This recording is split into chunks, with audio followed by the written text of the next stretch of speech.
প্রকৃতির কি অলৌকিক নকশা, মানে যে ইয়েগুলো তৈরি করেছে, মানে নকশাগুলো দেখুন, শরীরের সঙ্গে কত মিল। আগ্রহ দেখতে ঠিক মানুষের মস্তিষ্কের মতো। এটি খেলে মেধা আর স্মৃতিশক্তিও বাড়ে।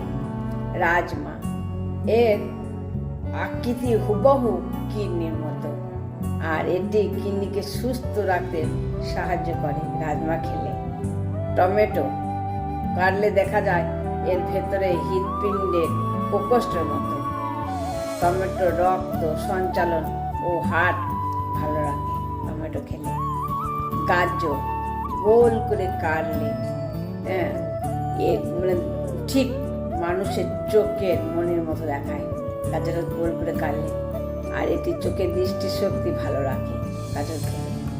আদা, এর গঠন আমাদের পাকস্থলীর মতো। আদা পাকস্থলীর হজম ও প্রদাহ কমাতে সাহায্য করে আদা খেলে। করলা দেখতে অনেকটা অগ্ন্যাশয় বা পানক্রিয়াসের মতো, যা শরীরে ইনসুলিন নিয়ন্ত্রণ করতে সাহায্য করে করলা খেলে। প্রকৃতি কি আর আমাদের শরীরে নকশা দেখে খাবারগুলো তৈরি করেছে বলুন? প্রকৃতির মানে যে খাবারগুলো আছে না, সব আমাদের শরীরের সঙ্গে তৈরি।